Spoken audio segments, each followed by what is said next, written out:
Bonjour à tous et bienvenue pour une nouvelle vidéo. Aujourd'hui nous allons parler du film Jungle, sorti en 2017. Le film se déroule en 1980.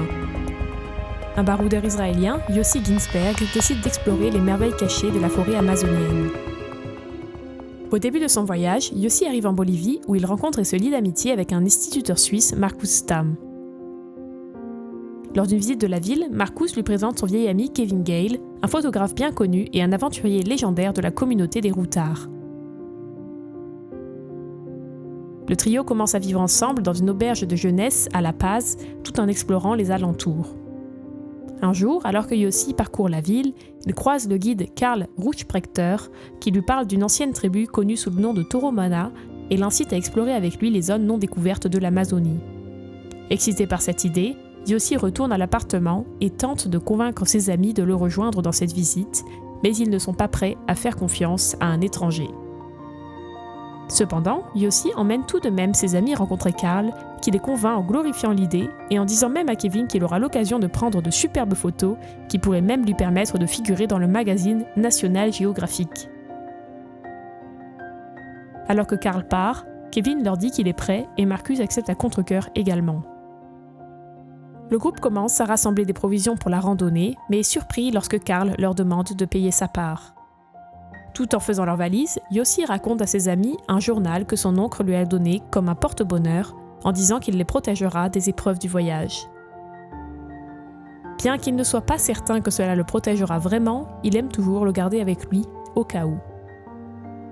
Le groupe prend ensuite un vol pour Apollo en novembre et commence officiellement sa randonnée en Amazonie. Alors qu'il les emmène au plus profond de la jungle, Karl partage son point de vue selon lequel, même si les membres de la tribu semblent vivre à l'âge de pierre, ils sont en fait bien plus avancés que les gens modernes. Karl prédit également avec justesse la pluie qui se met à tomber et leur dit qu'il sait tout sur la jungle. Alors qu'ils continuent leur chemin, le groupe perd Karl de vue, ce qui rend Markus nerveux, mais ils le rejoignent bientôt au bord de la rivière avant de découvrir un campement humain sur l'autre rive. À leur arrivée dans le village d'Asriamas, Karl est chaleureusement accueilli par les villageois. Le groupe s'installe et profite de son séjour et de ses interactions avec les habitants. Reprenant leur voyage quelques jours plus tard, le groupe découvre des merveilles de la forêt amazonienne, notamment des traces d'or dans le fleuve et d'innombrables papillons recouvrant tout ce qu'ils voient.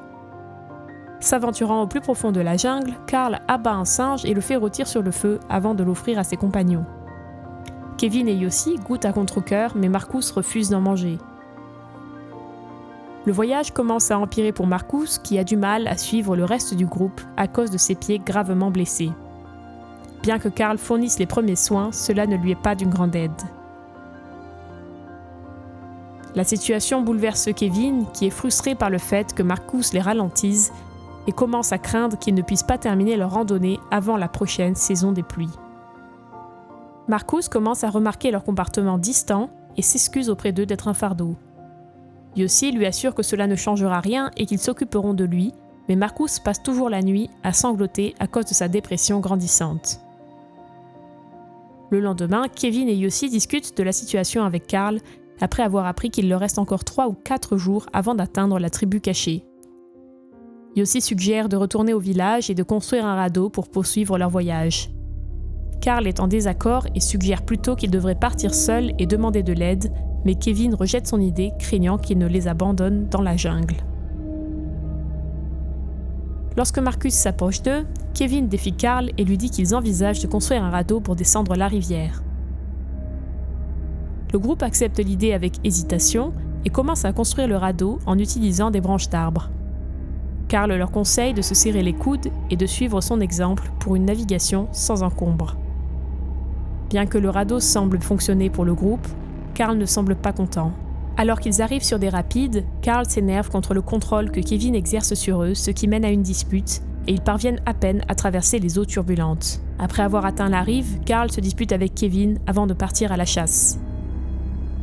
Pendant qu'ils se reposent, Kevin explique à Yossi que Karl a peur de l'eau parce qu'il ne sait pas nager. Maintenant, craignant que Karl ne les abandonne, Yossi le poursuit, mais survit à peine à un coup de feu de Karl qui révèle qu'il l'a fait pour effrayer un jaguar. Le lendemain matin, le groupe prévoit de reprendre la navigation sur la rivière, mais Karl refuse d'y aller, disant qu'il préfère marcher. Tout en réfléchissant à la façon de gérer cette situation, Kevin dit à Yossi qu'il préfère aller en radeau parce que c'est plus facile et plus contrôlable. Yossi approuve son idée, mais ils ne veulent pas emmener Marcus avec eux car ils pensent qu'il n'est pas dans le meilleur état d'esprit et qu'il pourrait leur causer des problèmes.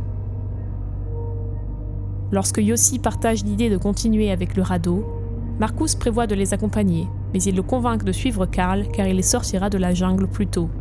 Tout en finalisant les plans, Carl leur conseille de faire attention dans les rapides et les avertit de ne pas entrer dans le canyon. Carl leur donne ensuite suffisamment de nourriture pour leur expédition et les deux équipes se disent au revoir et se séparent. Alors que le radeau coule doucement sur des eaux calmes, Kevin exprime son souhait de rentrer chez lui pour Noël, mais tout à coup, il rencontre soudainement d'autres rapides. Et bien que Kevin essaie de contrôler le radeau, il reste coincé sur un rocher géant. Agrippé à la roche, Kevin décide de nager jusqu'à la rive la plus proche et d'aider Yossi à partir de là. Mais avant qu'il ne puisse faire quoi que ce soit, le radeau est frappé par une vague géante et Yossi tombe à l'eau. Après une lutte terrifiante, Yossi se sauve de la noyade et regagne la rive. Il se lève et commence à appeler Kevin, mais se rend compte qu'il s'est éloigné de lui et qu'il est maintenant seul dans la jungle. Après avoir passé une nuit pluvieuse sous un arbre, il aperçoit son sac à dos flottant dans l'eau et saute rapidement dedans pour le récupérer. Maintenant qu'il a récupéré ses affaires, il continue à chercher Kevin, mais abandonne après n'avoir trouvé aucun signe de lui. Il décide donc d'écrire une note pour Kevin et de continuer seul.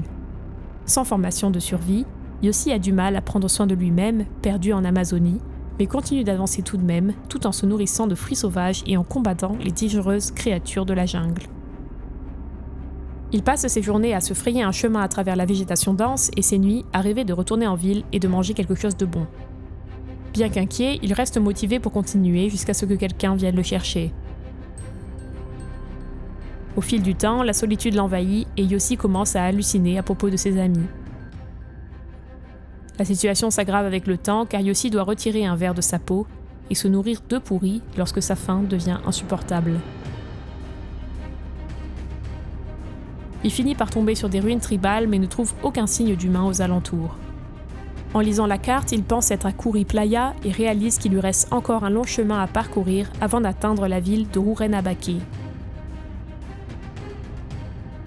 Bien qu'il soit toujours déterminé à continuer, ses pieds douloureux rendent chaque pas impossible. Alors que Yossi examine ses blessures, il commence à comprendre la douleur de Marcus et s'excuse de ne pas l'avoir compris plus tôt. En continuant son chemin, Yossi aperçoit des empreintes de pas et est excité à l'idée qu'il y a peut-être quelqu'un d'autre dans les parages, mais réalise bientôt que ce sont ses propres empreintes et qu'il tourne en rond.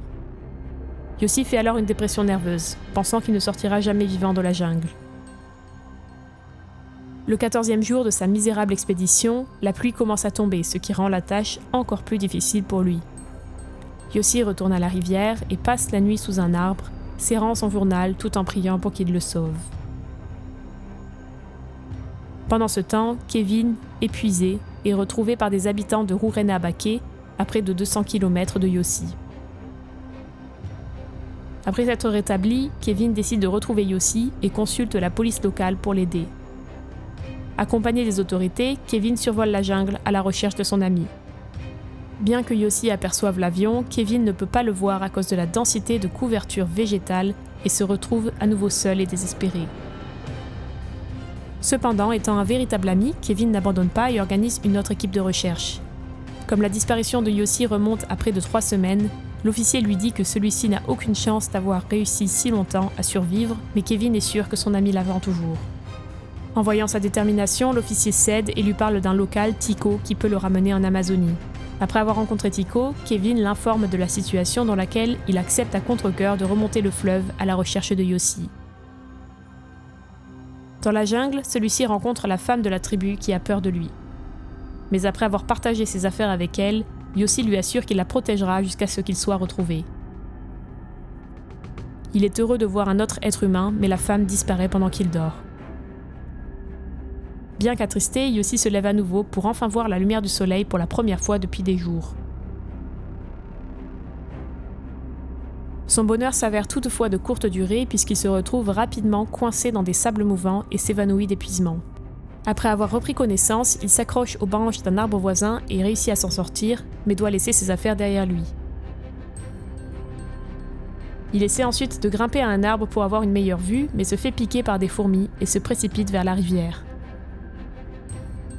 Le 19e jour, Kevin arrive sur place mais ne voit pas Yossi car il est allongé derrière un rocher, incapable de se lever. Kevin abandonne et décide de rentrer seul, mais Yossi, à peine conscient, entend le bruit du bateau et utilise toutes ses forces pour se remettre sur pied. Heureusement, Kevin l'aperçoit avant de s'éloigner en mer et se précipite pour sauver son ami et le ramener dans un village voisin.